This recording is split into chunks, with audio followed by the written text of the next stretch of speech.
Welcome everybody to the City Center Community Committee for Mondays, September 29th. With me here today is Councillor Orlico and Councillor Rollins. I'm Councillor Gilroy. We have members with their administration with us here today. And I first would like to start by acknowledging that we are in Treaty 1 territory, the home and traditional lands of the Anishinaabe, Innu, and Dakota peoples, and the national homeland of the Red River Métis, and our drinking water comes from Shoal Lake 40. Can I have somebody move the minutes of the last meeting, please? So moved. Okay, all in favor? Aye. Motion's carried. Okay, we're on to reports. We have a delegation. Oh, yeah, sorry. We do have a delegation. I'm sorry. Sure. So we have Kyle Lyers-Monroe, project architect from MMP Architects Inc., to be heard with respect to plan approval of 28 Station Place. So if you'd like to come and sit at the end of the table there.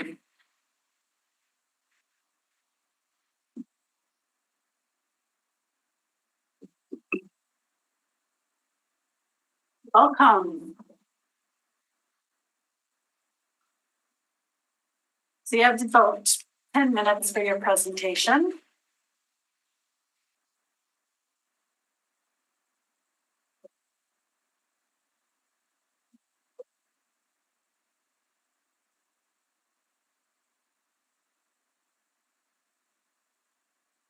Great, thanks for having me.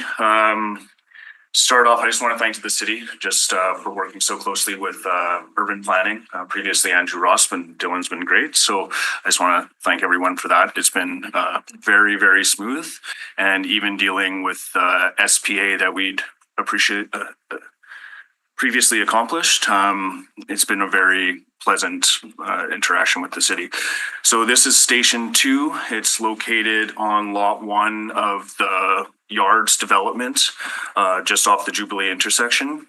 And this is the sister tower to the original Station 1 that's located on Lot 2. You can see it here. Station 1 was right here, so that would be the sister building, which is 16 stories, and the new building will be 22 stories. So it consists of a 22-story tower with commercial on the base and amenity spaces on the base, followed with secure bike storage, a 4.5-story parkade, and a CRU space in front of it. So this deviates slightly from what's presented in the Yards document, but that has been fully coordinated with urban planning to facilitate this revision. So we're satisfying all the requirements. And like I said, we've worked very closely with the city in order to get to this point. We have a central courtyard that mimics Station 1. So we have that pedestrian level component to it that's mimicked on both sides. There's an expectation that we'll have shared amenity spaces. So there'll be pedestrian interaction between the two spaces. And that's really the plan, is that these two work together to create a community along that street. We have connections to the rapid transit, and we're very visible along that line. And we've also provided exterior bike racks, a lot of planting, an exterior amenity space, and we really just want to make sure that this is an exterior experience rather than just blank here. Shift down. I'm actually going to go back to the plan here for a second. There's also a large patio space that will service the CRU space in front of the parkade, which will it's 18 feet high, so it will cover the majority of that parkade. So we just want to visually block that from the townhouses located to the north. And then we have patio space, planting, trees, and many outdoor amenities there. So if we get to the first floor, like I was saying, it's really just a combination of CRU spaces, vestibule, multi-purpose room, and bike storage. I think we have around 100 secure bike storage inside. And we really, there's lots of glazing. It's very public. We're really emphasizing the biking component to it, considering that we are right next to rapid transit. And then we have our parkade, which consists of 205 parking stalls, which is a 1-to-1 ratio, which has already been coordinated with the city for the parking management plans. And then we have our CRU space slash potential restaurant at the front of that as well. So as we work through up the plans, we have our second floor, which is the typical floor from 2 to 8, which consists of a variety of bachelor apartments, 1 bedroom and 2 bedrooms as we work our way up. Same parking configuration as we keep going. There is a 3rd-story linkway, which connects the parkade to the tower, which allows for us to locate our barrier-free stalls in that capacity and provides a linkway to the restaurant and parking area as well. You'll see in the renderings that it creates quite a nice courtyard condition that mimics Station 1 as well. Continuing up. So the only deviation between Station 1 and Station 2, and I'll just keep referencing them because they're sister cities, and we've had a very good dialogue with the city regarding Station 1, so I'm moving it to Station 2 as well. The only deviation here is that within this tower, there's 30 affordable units. So we deviate that from the unit counts just to incorporate those affordable. So those happen from 8 to 22. I just have a mover to move an extension of time for the presentation. Okay. All in favor? Was I taking too long? Okay. How many minutes? For how long? How much do you need? Giving you. No, I can end it right now if you want. Oh, Okay, it's really, it's the whole purpose of this is just mimicking and creating a community with the 2 towers. And so we've really kept the design the same, and we've really kept the pedestrian aspect as an important component to it. We've satisfied all the city requirements from my understanding. So in my eyes, I think this is a great continuation of that area. And that could be it. If you want. No questions. Thank you. Sounds good. Thank you very much for your Great, thanks. presentation. Sorry for taking so long, I guess. Oh, It's one of those things where you know so much about, you just like start talking. Yeah, okay, thanks so much. You know, works the other way. Yeah, I got a project. Yeah. And no other delegations? Okay, so we'll move on to reports. Okay, motions 1, 2, and 3, so moved. Okay, all in favor? Aye. Motion's carried. All right, Okay. we'll move into new business. Yeah. So moved for a motion. Okay, So we have dinner report traffic study. yes. So move. Okay, all in favor? Aye. Motion's carried. All right, so now we'll just adjourn for. We got the new business item. Oh, we have a new business item, sorry. This is just because we missed it. We're having an opening, so we need to get this going. Yeah, This is, so I moved, that's why I moved the new business item. Okay, Yeah.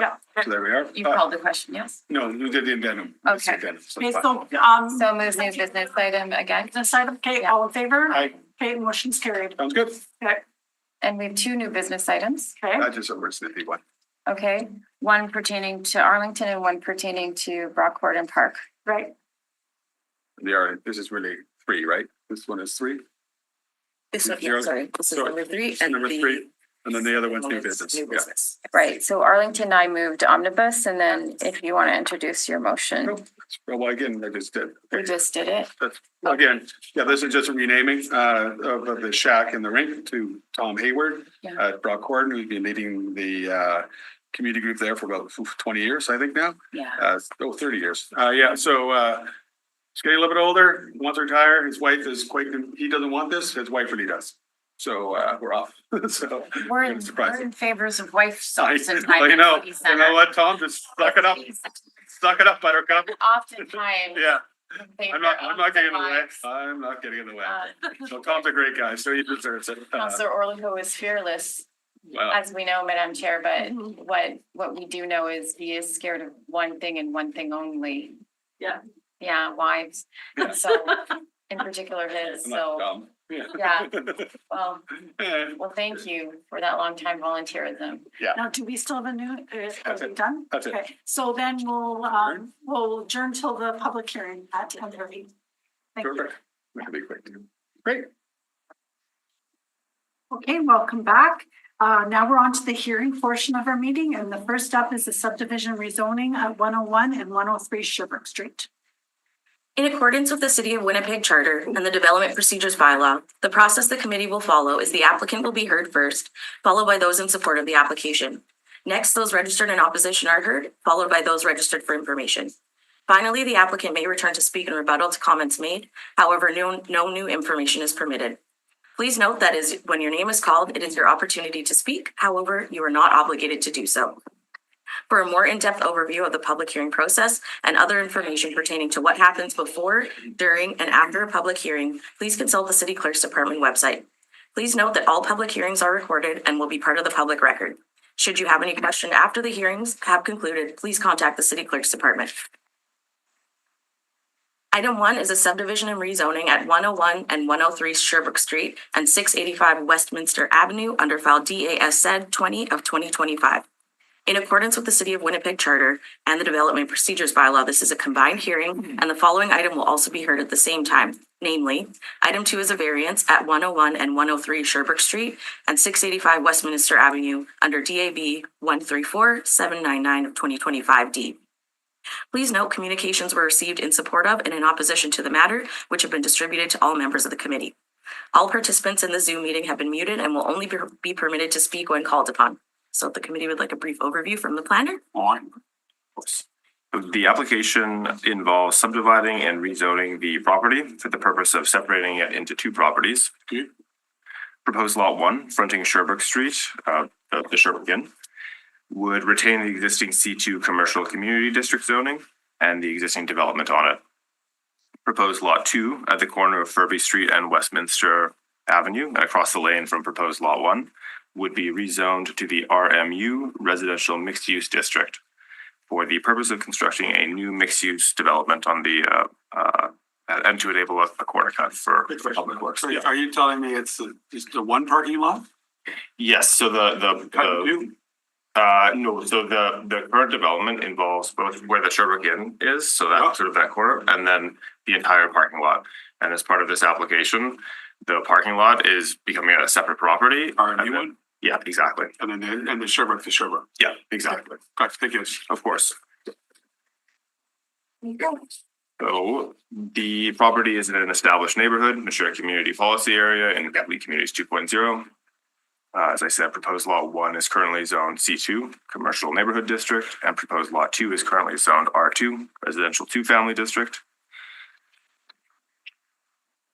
The only changes to proposed lot 1, the Sherbrooke Inn site, are the relocation of the garbage enclosure from the parking area on the other side of the lane to the rear yard of the Sherbrooke Inn site. Okay. On proposed lot 2, the applicant intends to construct an 86-unit multifamily building with 1 ground floor commercial unit. The building would be 6 stories in height. It would be clad with a combination of brick, cement board, and stucco. It includes a commercial space on the ground floor fronting Westminster Avenue. It includes a main entrance and a lobby for the upper residential floors fronting Westminster Avenue. The entrance is located under the cantilevered upper floors.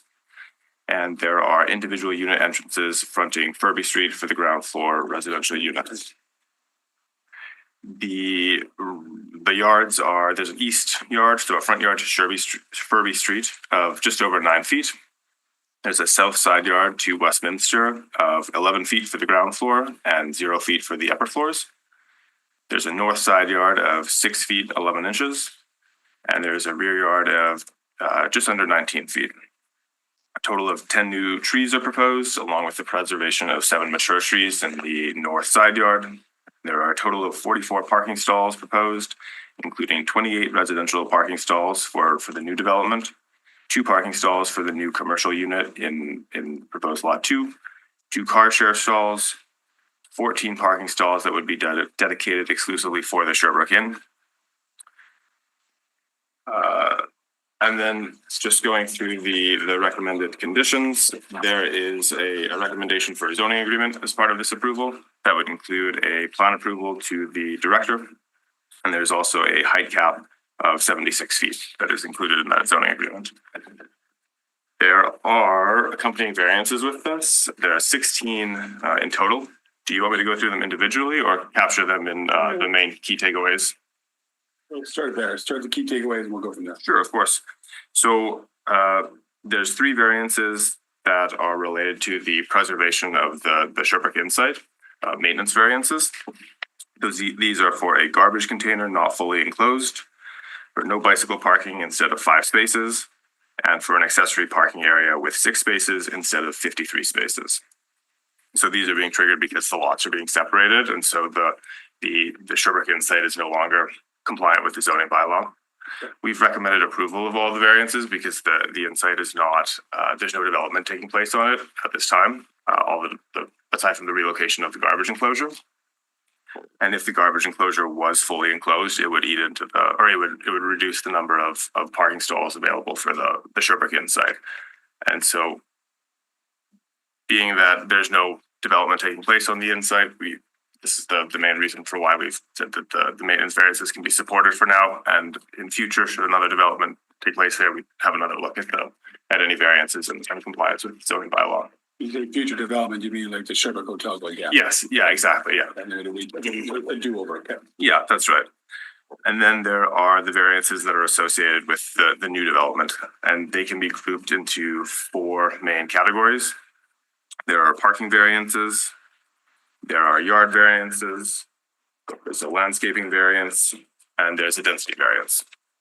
So all 4 of the yards are being varied with this application. I think probably the most consequential would be the front yard and the north side yard. So the front yard is yes, exactly. Yeah. So the front yard is being varied down to 9 feet 2 inches, or 9.2 feet, pardon me. We have recommended support of this one, understanding that across the street there's a place of worship with a 0-foot front yard, and that these reduced front yards are fairly common throughout the neighborhood. And in addition, between the 9.2 foot front yard and the right of way, this amounts to a fairly significant buffer between this property or the building and the front yards on the other side of the street. And then the other significant variance, yard variance, is to the north side yard. And so this one is there's a couple of details that go into it. So the required north side yard is 15 feet, and this is based on a building that is 6 stories in height. While this building is proposed to be 6 stories in height, the 2nd through 6th floors maintain a nearly 20-foot north side yard setback, which far exceeds the required setback of 15 feet. Only the ground floor proposes a reduced side yard setback of 6 feet 11 inches, which is similar to the abutting property. So there's it steps back as the building gets taller. Yes, exactly. Yeah, well, you don't count second floors as side yards. Like, I see what you're doing, but the side yard is where the building stops, which is whatever it is, right? The main floor is the side yard. I don't know if it's really genuine to say the second floor is lots of side yard. We don't really measure it that way. Right. I've seen that where we'll take it's where it's the farthest out. So it's really just that main floor, how it gets close to the north. Yes, That's and if it was a 1-story building, that side yard would comply fully, and then because it's a 6-story building, the main floor doesn't And technically. it's on the north side, so where the trees being covered, that's fine. Yes, exactly. And then the required south corner side yard of 20 feet is what the zoning bylaw would require. But this is also inconsistent with the area in terms of setbacks to Westminster Avenue. Right. And so we've supported this variance as well. Moving to the reduced parking spaces. A parking ratio of 0.6 stalls per dwelling unit is regularly supported in this neighborhood. That is because the neighborhood has significant numbers of existing commercial amenities, frequent transit, and an AT path running along Westminster Avenue that all enable lower use of personal vehicles. Additionally, the reduced parking is in recognition of the fact that the neighborhood has a much lower rate of personal vehicle use and a much higher rate of transit, walking, and bicycling as a main mode of commuting. Moving to the commercial parking spaces accessed directly from the lane. The proposed spaces in this development are accessed from a lane, and the zoning bylaw requires commercial spaces to have their own parking area. We've recommended support of this as well. And then the second last variance is the insufficient street edge landscaping. So the applicant has proposed a 0-foot setback to Westminster Avenue for the second floor and above, which is consistent with Complete Communities 2.0 policies for this area. But this does not enable a tree in that yard. Having said that, the landscaping requirements of the bylaw are intended to create a well landscaped site plan overall. So it takes into account street edge landscaping, building foundation landscaping, and parking lot landscaping. And this proposal has included trees in the parking area. It includes landscaping along the front yard and the maintenance of 7 mature trees in the north side yard, which together create a significantly landscaped site. Westminster, no landscaping. It's tricky in that the way that the zoning analysis was done, it couldn't technically no. However, there are trees that are visible directly facing Westminster and shrubs, but they had to be factored the way that the zoning bylaw operates. They had to be factored into the other yards, and so they weren't credited towards the Westminster street edge. So I'm walking down Westminster, am I going to see a brick wall? You'll see Or will I see some streetscaping? you will see a little bit of streetscaping on the corners. You'll also see floor to ceiling windows for the main entranceway. Yeah. So it'll be at least remotely active, but it won't be as green as I understand. Okay. Take coordinate stuff. Yeah. Right. And then the last variance is for the lot area. So in the RMU zoning district, the minimum lot area per dwelling unit is 500 square feet. And the applicant has proposed 1 dwelling unit per 286.5 square feet. Again, given the proximity to Sherbrooke Street, which is a designated urban mixed-use corridor under CCDS 2.0 policies, the high number of surrounding amenities, the high density in the surrounding area, and the applicant's intent to enroll in the city's density bonus program, this variance is also supportable, or has been recommended for approval by the administration. There are 3 conditions associated with the variance that we've recommended. The first is a car share agreement. The second is for an arborist report for the north side yard trees. And then the third is for an affordable housing monitoring agreement.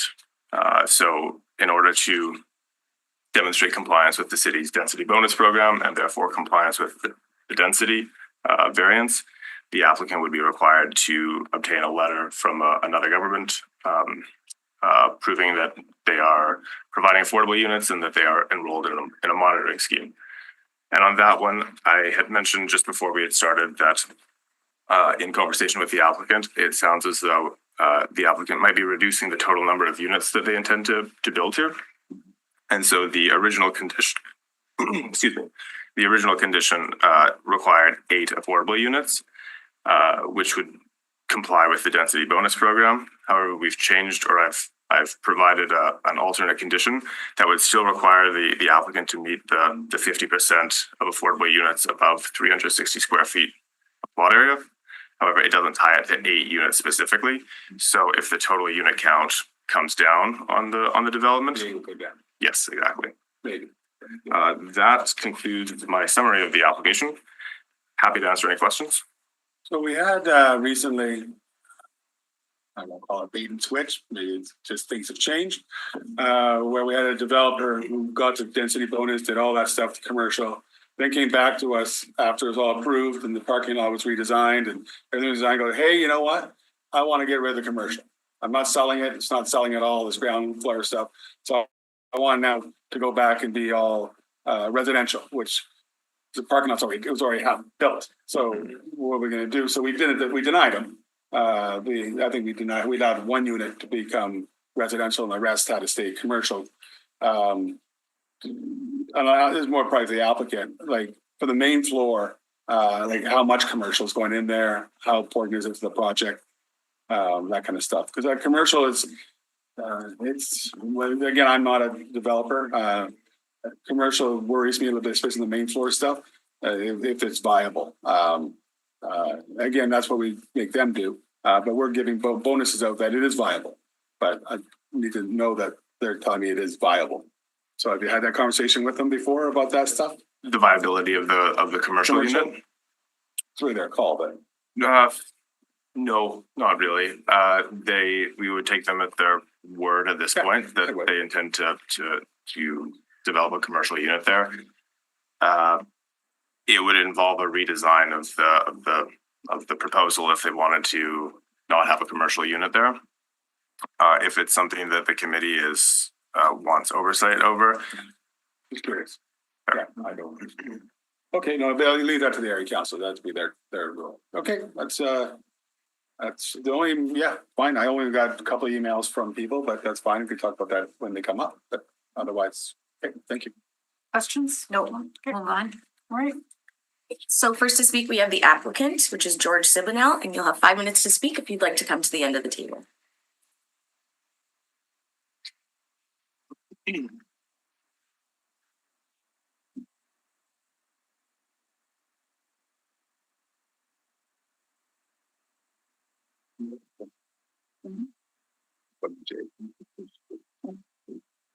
do know how to use the computer. Sure, yeah, oh yeah, me too.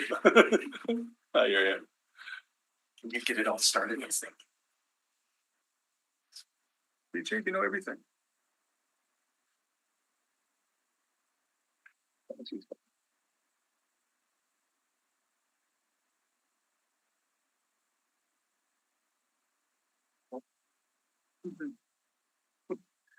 Well, surprise. 30 stories. Yeah, so we decided to come by the new plan now. She'll do it. She, Take that, Paul, let me get that. Right at the public hearing, brought a whole new proposal forward. He was so pissed that we wouldn't let him bring it forward. Yes, So we're in a public hearing. yes, If you already have a plan, yeah. That would have me across the street. and The last day of the whole new change. all we do is scroll. Meeting. That's why I said that. Thanks. Okay, fantastic. They're super pissed why we're not going forward with this right now. Yeah, it's been up there. Yeah, she's still mad at me. Well, I'm not doing that. All right. Thank you very much for being here. You got 5 minutes for your presentation. Thank you very much. Thank you for that summary, Dylan. That was great. And what I'd like to do is show some images that describe Dylan's summary. These are the images that were presented at a public forum in the community. There were about 50 people in attendance that day. So the first is a view looking from Sherbrooke towards the site, the corner site, and the 6-story building you can see appearing there in the now vacant parking lot. So the concept was to fit into a 2-story residential neighborhood with a 6-story building. There is a 5-story building right across the street and down a few houses, so it's not foreign to the neighborhood. But what we tried to do is stratify the building so that the ground floor takes on a different character and the building is above it. Never going to hide a 6-story building, but at least we can make it fit into the character. So the main floor these are existing trees along. So just gonna let you know, the screen sharing is not working, so our clerk's just gonna try to come and help you here.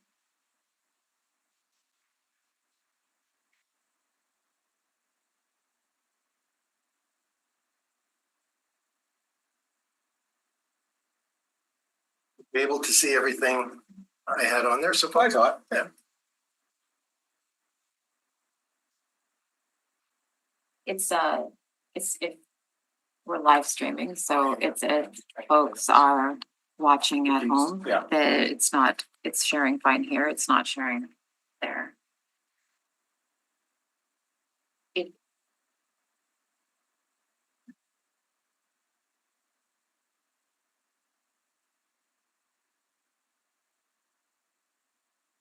Working? Yeah. Okay, sorry about that. No problem. Good to go. So this is Westminster, and on Westminster is where we have the commercial unit that you were just speaking about. It's this unit on the left here, and it's about 1,000 square feet. It's not very big, and it has this patio outside of it. It's on the sunny side of the street, so we're thinking, very close to Sherbrooke itself. It's a great place to have a little maybe cafe or something that might enliven the street at that area. And then right beside it to the right is a glassy entrance and lobby. You can see right through the building here because we wanted to bring daylight in on all floors, but on the main floor, you're looking through to the parking area, which is also an exterior space. It's a kind of an L shape.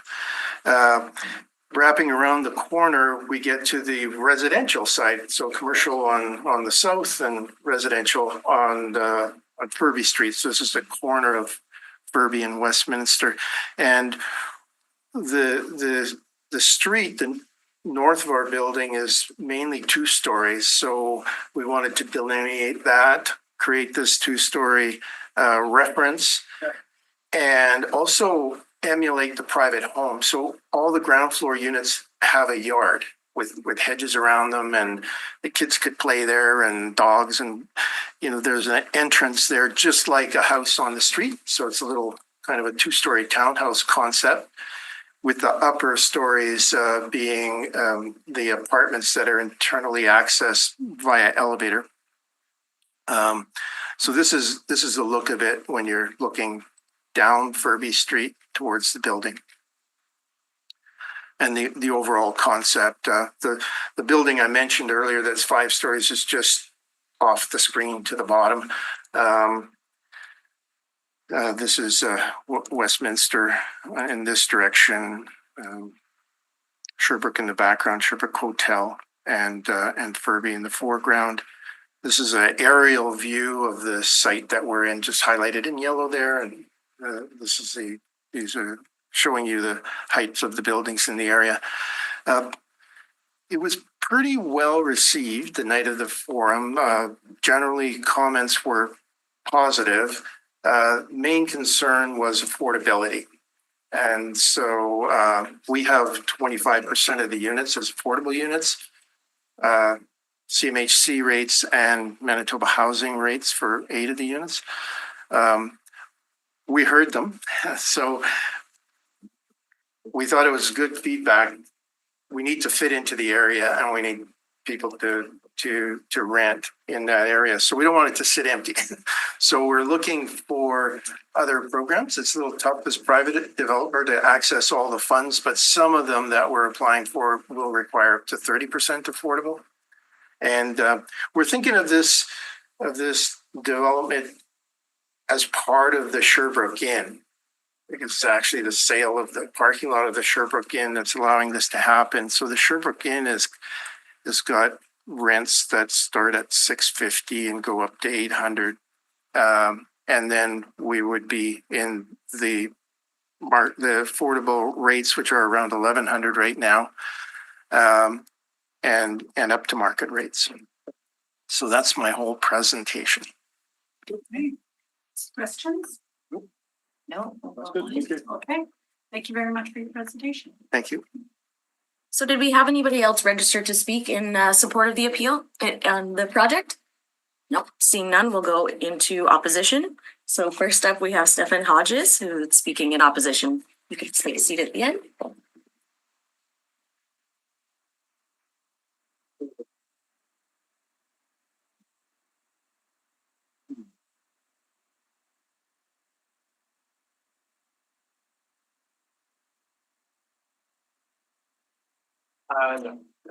I'll read my presentation. It's good to see everybody here.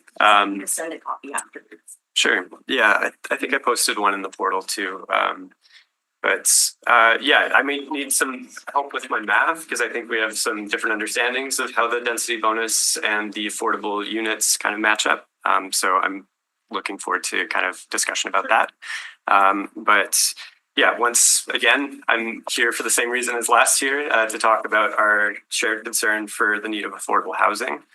But every year that I'm here, this need is becoming more desperate as we move into this national housing crisis.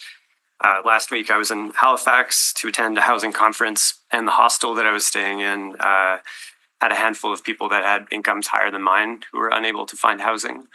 And so in many ways, Winnipeg's in a better situation. We have more options, but for low-income Winnipeggers, we're already running out of the options as we suffer rent increase after rent increase, and as these new developments don't really meet our needs. So the lack of affordable housing is really pushing us into homelessness faster than we can keep up, and we have to move quickly now. In media coverage and public engagement for this project, which George mentioned, is whether or not these units will be affordable to residents, whether the project will serve our housing needs. And the responses have been kind of unclear. I know that there's, George mentioned the 25% affordable units, but this is under the MLI Select program, which currently is $1,100 bachelor units. So that doesn't meet the city's definition of affordability, nor does it meet anyone that we would recognize in West Broadway. It's essentially actually the market rate for a new bachelor unit already.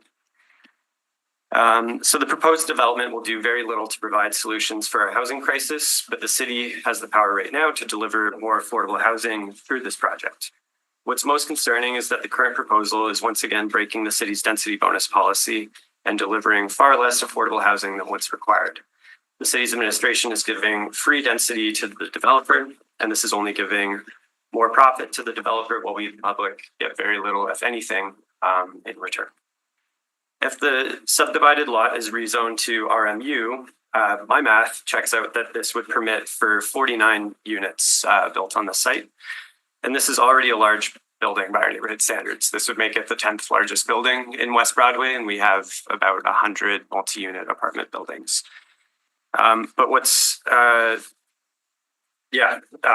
But the density bonus is proposing to grant an additional 37 units to the project, which nearly doubles its size. And for such a massive variance, we would expect some considerable contribution to the public. Under the city's density bonus policy, 50% of the bonus units should be affordable, and these should be affordable to the province's guidelines. We've said this before, and I'll say it again, the CMHC's MLI Select thresholds they're a different measure, and they don't apply here. I'd be happy to explain that further if anybody wants. But if the city is indeed following its policy, it would mean that a minimum of 19 units, not 8, should be affordable to the province's guideline for a minimum of 20 years.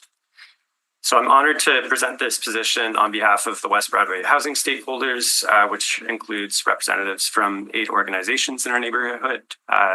This position is signed by West Broadway Community Organization, Resource Assistance for Youth, Acorn Family Place, University of Winnipeg Community Renewal Corporation, Westminster Housing Cooperative, West Broadway Tennis Committee, and Westminster Housing Society. And we do our best to represent the diverse interests of our wonderful community, and we're unanimous in this position on this proposal, and this is our position. We call on the city to stand strong in its policy. We're proud Winnipeggers, and we want to see the city act as leaders in affordable housing. And the density bonus cannot be provided without a commitment that 19 units will be affordable to provincial guidelines for a minimum of 20 years. If the developer is unwilling to meet the requirements of this density bonus, we would happily see a building that meets the city's RMU zoning requirements. And if we cannot have affordable housing, then maybe a smaller development would leave us room for green space, trees, and sunlight that makes Winnipeg a beautiful place. Thank you very much. Just 1 second in case there's questions. Is there any questions? I'll ask them to the administration. Yeah, I think that the questions are for administration to respond to the Thank you. presentation, because fundamentally administration has said this is in keeping with city policy. So I've heard Mr. Hodges, because it's not the first time you've come with the similar argument that this is contrary to the city's policies, and you had an intimate relationship with the city's policy because you were here. So yeah, perfect. Thanks you. for coming again. Thank you. So up next, we have Yutaka Dirks, registered for opposition. And if you'd like to unmute yourself, you have 5 minutes to start your presentation. Thank you.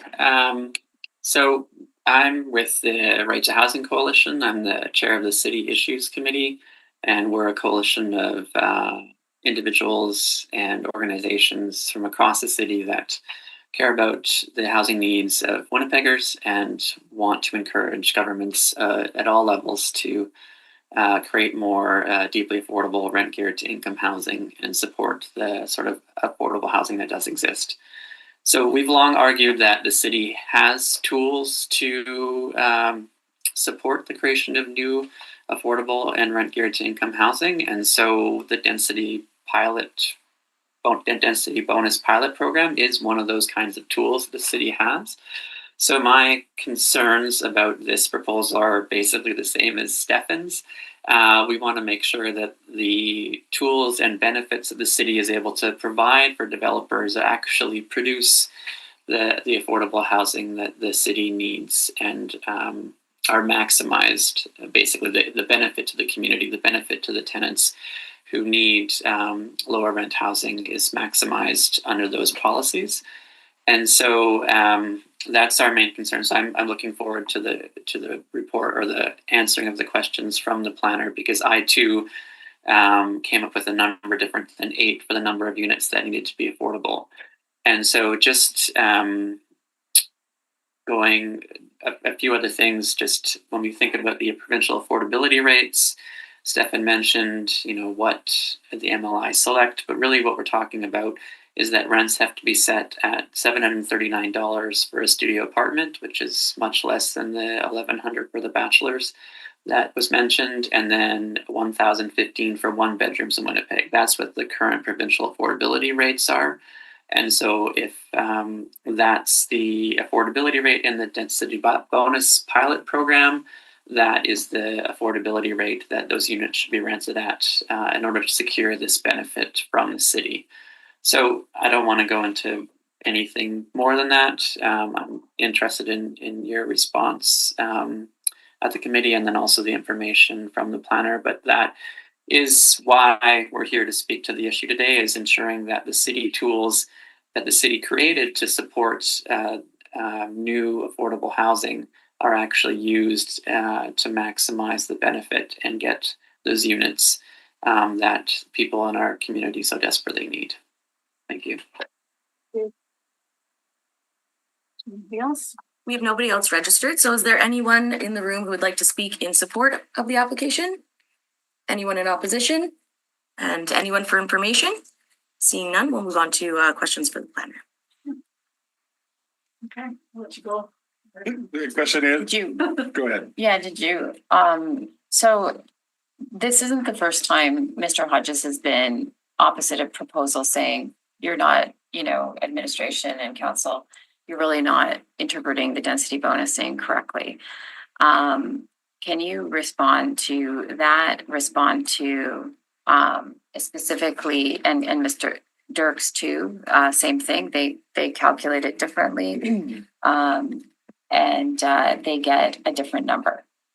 So, and then there's an added complication of the CMHC select $1,100 rent mark, the provincial one, the provincial for the neighborhood. So if you can walk me through what you consider and walk me through some of both presentations. Yeah, absolutely. Happy to. In part it is in the report, but go ahead. Of course. So the way that the density bonus program is set up is that half of the units, the way that a density variance is set up, leaving aside the component of affordability, is that in most zoning districts it's limited to 10%, and in the RMU and the RMFL, I believe there's one other zoning district, it can go beyond 10%. So there's often the ability to seek a density variance regardless in the RMU zoning district. In this case, in order for the administration to support the level of density variance that this application is seeking, they were required to show a commitment to the density bonus program. And the way that the density bonus program works in relation to a density variance is that half of all units beyond 360 square feet of lot area are required to meet the affordability criteria from Manitoba Housing. So in this context, we would do, the lot area is just under 25,000, it's about 25,600 square feet after it's been subdivided, and it's just the proposed lot 2. So we would divide that by 360, which gives us 72 units. And then in any units beyond that, which would be a greater reduction in lot area per dwelling unit, half of all those units applied for would need to be affordable per Manitoba Housing's criteria. The discussion about the 25% of units being affordable per MLI Select is not something that the administration considers as part of the density bonus program. So if the applicant wants to do that, that's between them and CMHC. Good for them, but that's not something that we would use to assess the application. It's what we're really interested in is the units that are going to be affordable per Manitoba Housing, and that's the half of units beyond 360 square feet. Does that speak to it? Would you like me to elaborate in another way? Yeah, I think and I'm not going to put words in George Sibinall's mouth, but I think that in part that's what he's alluding to when he's talking about there's other programs to apply for. And so sometimes it's a function of timing, but I'd like you to hear the discussion. So in the report, for instance, council is provided some comfort with the density bonus program within, for instance, the variance discussion, because you seek a letter from them, but you're seeking a letter on the 8 units. So at some point, when you do the math, what Mr. Hodges and Mr. Dirks are saying is you've arrived at 8 units. So can you talk a bit about that? And because in some respects, you're saying MLI Select, we understand this as separate and apart. The developer might go ahead and do that. We've seen whole developments that we've approved for affordable, in some respects, get held up at some points because of the federal programming and the budgets and the rollout of that. So we've seen that too. With respect to Manitoba Housing, is there a table that that we're at? Is there a discussion with Lizzie Rappaport's team? Are you aligned with the math that way? And they look at the math similarly and they say, yeah, I see 8 units here too. Right. To the last part of the question, yes, the conditions, the application and the conditions were discussed with the there's been some internal shuffling of staff and offices, but with the folks who oversee the density bonus program, they were part of the conversation, and the conditions were discussed with them. The MLI Select it doesn't factor into support for the density variance for the purposes of the density bonus program. The administration is only concerned with that half of units beyond 360 square feet. So 25,600, give or take, is what the lot area is, divided by 360 gives it about 72 units.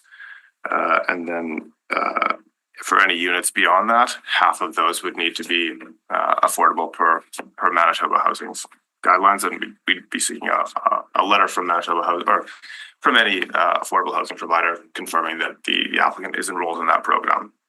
And this program is available.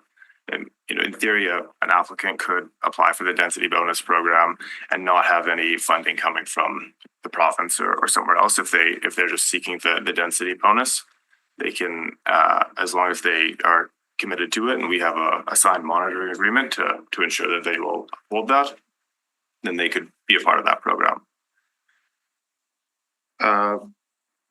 And then I guess the last part is to just to note that the rewording of the condition is the old condition regarding a signed letter of commitment / comfort with the government funder has been amended so that instead of reading as we're providing a recommendation to word it, instead of being prescriptive to 8 affordable dwelling units, that it be 50% of the dwelling units permitted in excess of 1 dwelling unit per 360 square feet of lot area.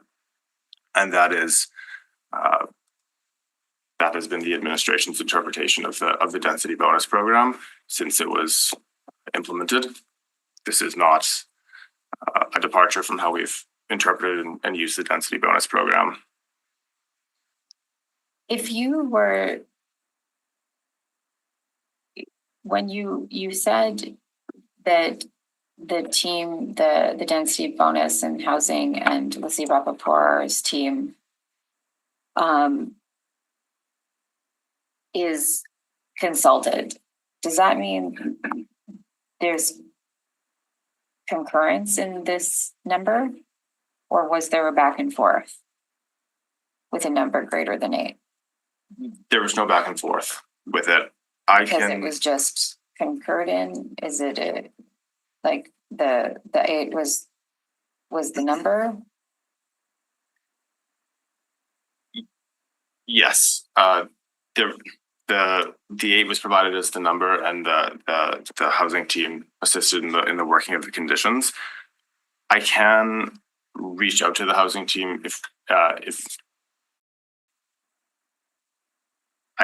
there's opportunity for a brief recess. I can reach out to the housing team and have a really quick Teams back and forth with them on the number of units to get their concurrence that the 8 is in fact compliant with the program. It would just take. I've got somebody available, and I can have that chat. Yeah. Would that be 5 minutes? 5 minutes? Perfect. Great. Pauline? We're back in 5 minutes, everyone that's watching us live. Okay, welcome back. I think we're on to administration and we're gonna get some answers. Right. Thanks everybody for your patience there and for letting me just check the facts on that one. The way that we've applied the density bonus program here is consistent with how we've been applying the density bonus program, which is that an applicant seeking a rezoning in RMU, for example, they could apply for a density variance of up to 360 square feet of lot area per dwelling unit without being part of the density bonus program. And then beyond that, if they're seeking, so for example, 350 square feet of lot area or anything below that, then half of those units would need to be affordable per the condition language. So this is, I spoke with my colleagues in the who administer this program, and they agreed that this is consistent with how we've used this program. So then the first 10%, which, when we do density prior to the program or after, Yeah. we do consider variances all the time, even when there's not a affordability component. Yeah. And so do the math for me to the level of unit, please. So that gets you 360 square feet equals how many units? And then do the math to get to 8. So on 25,000, 600 square feet, right? get to 72 units. Right. Then you're saying half of that. So those first 72 units would be supportable without being part of the density bonus program, or the administration would look at the surrounding character of the area, amenities, etc., and say, well, is this a place where it makes sense to steer more density or not? But then beyond that 72 units, then an applicant would need to be part of the density bonus program. So half of any units beyond that 72 would need to be affordable. And it would depend on how many units are proposed. And I understand that the applicant is and that's the other component of this, because we're not sure until we go into higher order next steps. Right. So, I mean, by my math, I'm getting like anywhere between, I am getting a little higher than 8, but again, that's based on units that are around 80, 86 units. So is when you do the math, are you getting 8? I'm getting Yeah. a little higher than 8, but I'm not getting much more than 10. I'm getting 8. Okay, okay. Those are my questions. All right, we'll see no other questions. Okay, we'll move on. So we can have the applicant return to speak in rebuttal to any comments made if you'd like. Okay, so then we'll move to motions. Done? Why?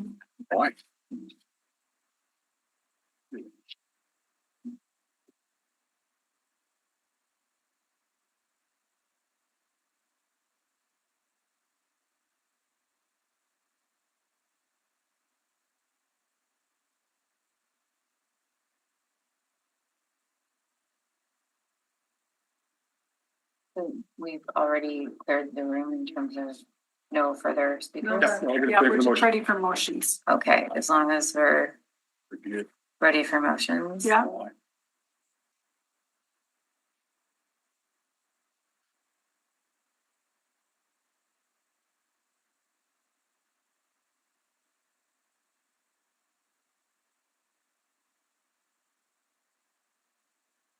I should have memorized it by now. Yeah. Okay, we'll let you get ready. I know. You should have the thing for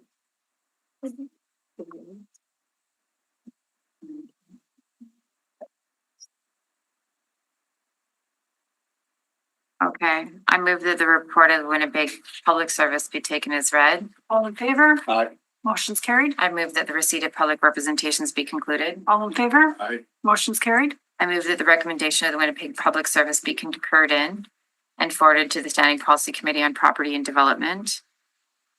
All in favor? Aye. Carried. So in terms of supporting reasons, I'm, as a local councillor, I am looking for that Westminster activation. Mhm. And Furby, this has been a long time coming on the block. A lot of the neighbors are looking for some higher finishes and some long waited for renovations on some of the buildings. So that's exciting. With respect to the affordability, this is similar to what we've seen in the programs that we've got to use, and that component, there might be more news as we move further into the development process. On the balance, I think it's a really good addition to the neighborhood. The momentum on surface parking lots is something that I've wanted to see for a while here, as some of the neighbors have too. So moved. All in favor? Aye. Motion's carried. And now on to the variance. I think I have to do one more motion. That the public hearing with respect to this application be concluded, and then we'll. All in favor? Aye. Motion's carried. Please note that the committee has made a recommendation on this matter that will now proceed to council. No further representations are permitted on the subdivision and rezoning. All persons registered for the public hearing will receive notice when the matter is to be considered by council. Okay, with respect to the variances.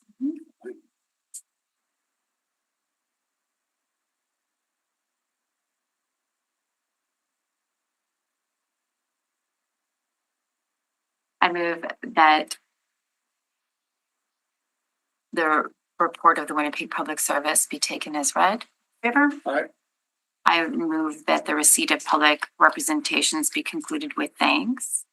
Favor? Aye. Carried. I move that in accordance with subsection 2473 of the City of Winnipeg Charter, the variance is consistent with Plan Winnipeg and any applicable secondary plan does not create a substantial adverse effect on amenities, use, safety, and convenience of the adjoining property and adjacent area, including an area separated by the property by a street or waterway, is the minimum modification of the zoning bylaw required to relieve the injurious effect of the zoning bylaw on the applicant's property and is compatible with the area in which the property to be affected is situated.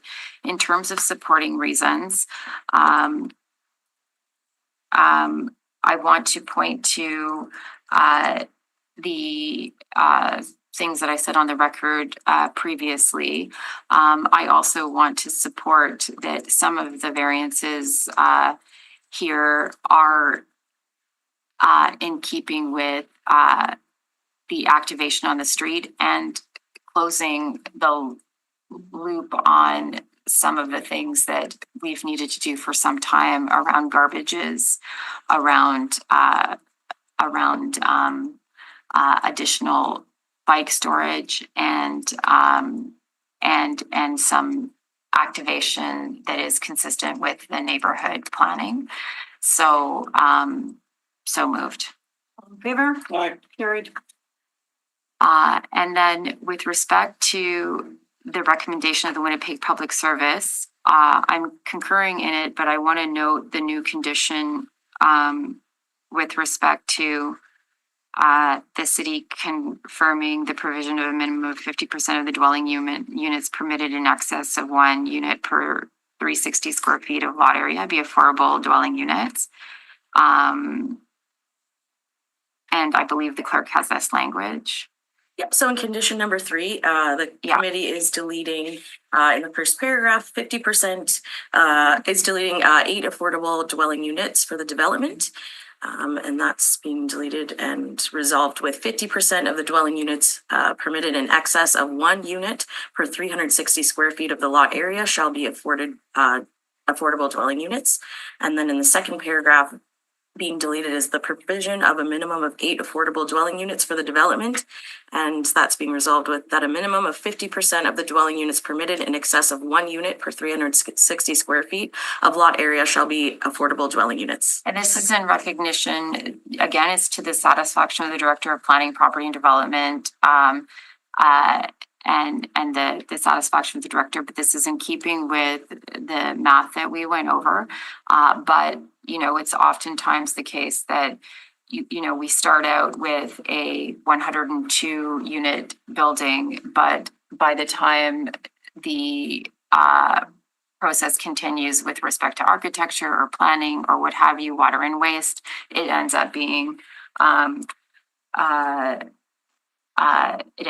98, 92 buildings. So this is making sure that we're still getting a level of affordability in line with administrative direction and the calculations that we went over. So the motion is that the recommendation of the Winnipeg Public Service be concurred in with as amended, I guess, and then that the variances be approved. So moved. Okay, all in favor? Aye. Carried. And that the public hearing with respect to this application be concluded. So moved. All in favor? Carried. Please note that the committee's decision with respect to this application may be appealed. Should you wish to appeal, information on how to do so will be included in the order issued, which will be mailed to all persons registered. Okay. And before we adjourn, I just want to note that next meeting we'll have an agenda item pertaining to transit at the City Center Community Committee. So moved for adjournment. Yeah, All right. okay, all in favor? Aye. Okay, Thank you, everybody. carried. Thank you, everybody. Thank you.